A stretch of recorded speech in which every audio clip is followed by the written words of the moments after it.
4:43 de la tarde, nosotros aquí continuamos en Noticias Globovisión Salud y en este momento le damos la bienvenida a una especialista, ella la doctora Lisette Cortés, es internista e intensivista y el día de hoy nos viene a hablar sobre ese tema, sobre la hipertensión durante el proceso del embarazo. Bienvenida. Gracias, muchas gracias por la invitación. Vimos un material introductorio sobre lo que son los trastornos hipertensivos en la mujer, pero nos gustaría que sea usted quien nos explique un poco por qué se puede complicar este tipo de patología en las mujeres embarazadas. Bueno, fíjate, pueden ocurrir dos cosas principalmente. Puede ser que la mujer sea hipertensa desde antes del embarazo y que eso sea una complicación que tenga desde que inicie la gestación. Y la otra posibilidad es que después de la semana 20 ella comience a elevar la tensión arterial progresivamente y eso es lo que se conoce como hipertensión gestacional. Si eso además se complica con alteraciones de otros órganos como los riñones y proteinuria, entonces se habla de preeclampsia. En este caso nos gustaría que nos defina un poco qué es la preeclampsia. Bueno, la preeclampsia, la palabra viene de una mezcla entre lo que es antes del rayo o antes del trueno, porque lo que se quiere decir con preeclampsia es que era antes de la eclampsia. Antes se pensaba que siempre la preeclampsia ocurría antes de la eclampsia, que son convulsiones en pacientes embarazadas. Ahora se sabe que es un trastorno complejo donde principalmente hay elevación de la tensión arterial y pérdida de proteínas en la orina en una paciente embarazada después de la semana 20, luego hasta la semana 6 después del parto. Porque una mujer sana que no ha presentado en su vida hipertensión puede desarrollarla durante esa semana 20 del embarazo. Sí, aunque es más frecuente en la paciente que es hipertensa crónica, puede ocurrirle a pacientes perfectamente sanas. No se sabe la causa exactamente, hay varias teorías propuestas.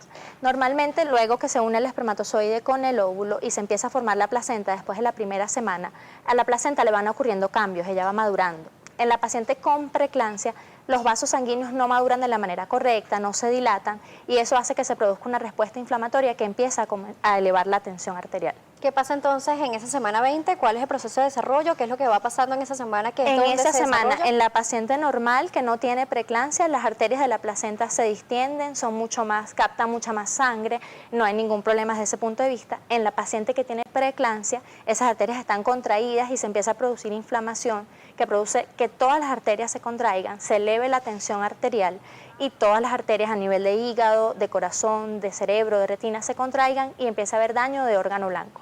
¿Cómo hacen para tratar entonces a estas pacientes que están en ese proceso de gestación, que están embarazadas? Muchos de los medicamentos no son adecuados para lo que es el desarrollo del bebé. ¿Cómo ustedes hacen con estos pacientes? Bueno, la verdad es que la cura de la preeclampsia es terminar el embarazo y eso es una de las cosas que lo hace uno de los trastornos más preocupantes que hay.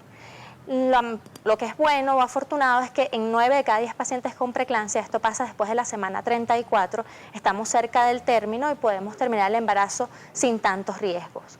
Pero si estamos antes de la semana 34, vamos a controlar estos efectos que tenemos en los órganos blancos y vamos a tratar de madurar los pulmones del bebé para hacer la terminación del embarazo lo antes posible.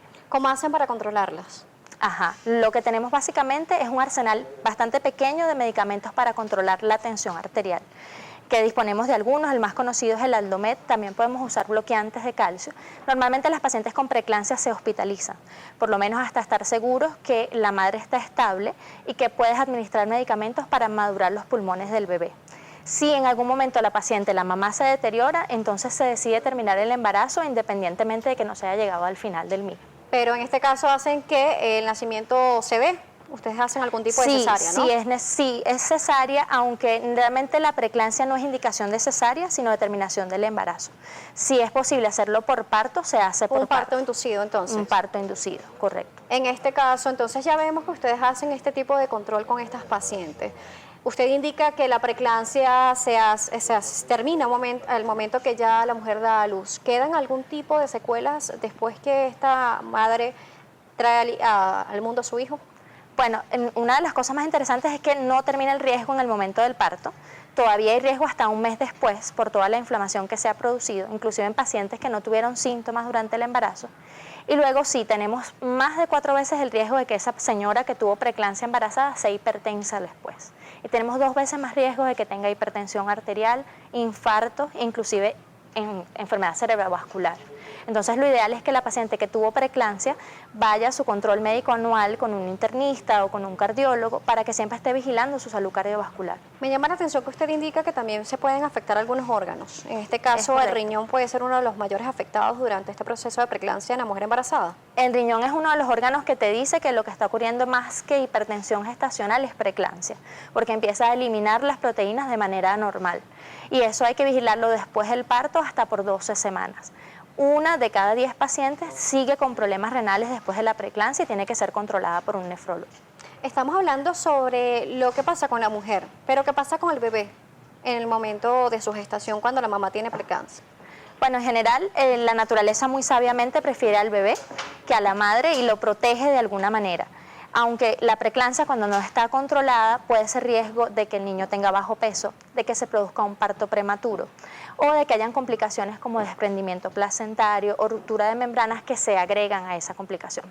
Además, hay algunos estudios que son aislados que dicen que las pacientes con preeclampsia tienen más riesgos de que sus bebés tengan trastornos del espectro autista y tengan alteraciones del desarrollo. Vamos a mostrarle a la doctora algunas preguntas que han hecho las personas en la calle para que sea la especialista la que lo pueda responder. Veamos. ¿Cuántos tipos de trastornos hipertensivos hay?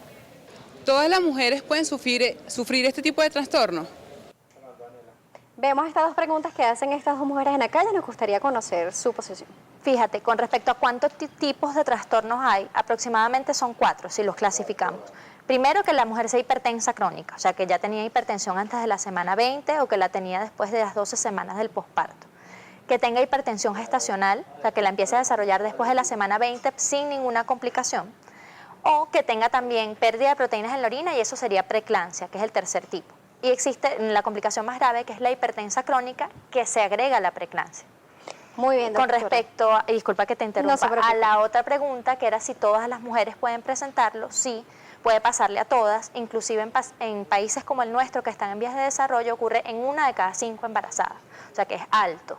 Y esa estadística está en estudio todavía, pero las mujeres que tienen más riesgo son aquellas que ya son hipertensas, que tienen alteraciones de la función renal, que son diabéticas o que tienen obesidad, alteraciones autoinmunes, ese tipo de patologías. Nuestro equipo de producción continúa en las calles y nos trae más impresiones de las mujeres que pudieron consultar. Quería saber en qué mes del embarazo empieza a disminuir la presión arterial. Gracias. ¿Qué otros factores pueden influir si soy hipertensa? Ok.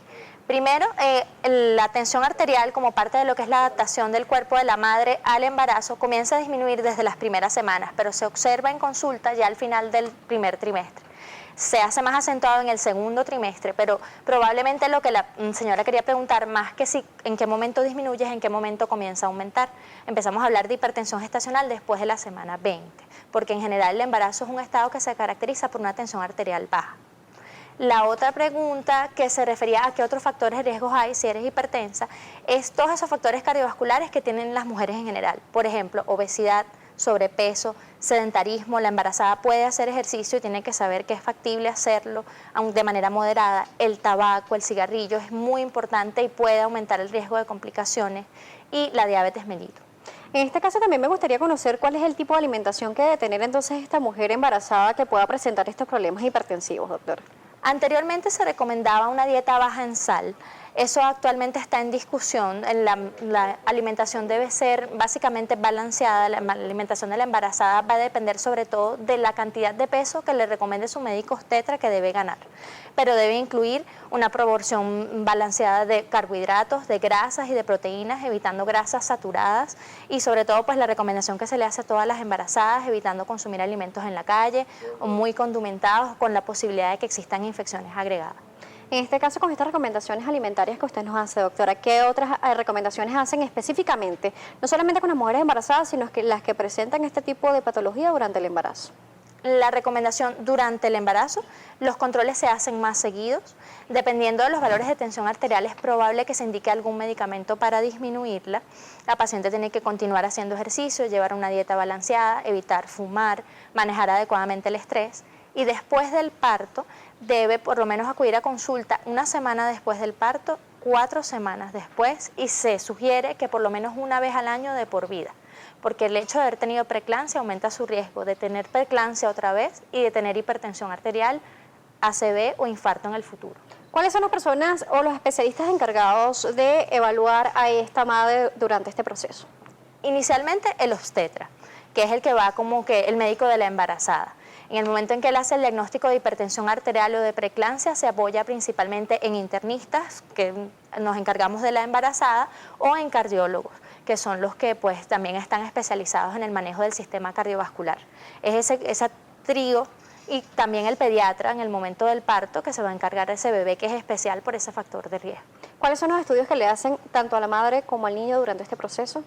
Al niño en general el control obstétrico es muy similar al de un niño normal. Es ideal vigilar el crecimiento, la morfología, que no haya alteraciones morfológicas importantes.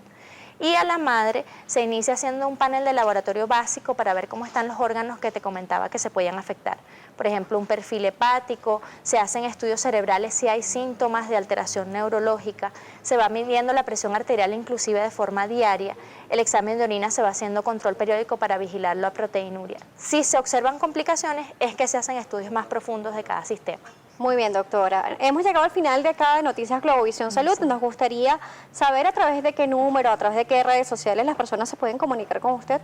Bueno, fíjate, hay una página web que es mía personal, es doctoracortés.com, y también tenemos las redes de Cala, la Clínica de la Mujer, que es Mujer Cala, tanto en Twitter como en Instagram, y mis redes sociales, la doctora de la casa en Instagram y internista Piso Hoy en Twitter. Muchísimas gracias, gracias por habernos acompañado el día de hoy aquí en Noticias Globovisión Salud y darnos todas estas recomendaciones, además de explicarnos cuál es este proceso y cuáles son las consecuencias que puede tener una mujer cuando tiene unos problemas hipertensivos durante el embarazo y cómo se puede solucionar de la mano del especialista. Nosotros a las 5 en punto de la tarde ponemos punto final a esta emisión de Noticias Globovisión Salud, recordando que nos puede seguir a través de todas las redes sociales como @Globovisión, también nos puede seguir a través de nuestra cuenta @salud_GB y ver las entrevistas que hacemos día a día para ustedes a través de www.globovision.com en la sección de salud. Será hasta mañana.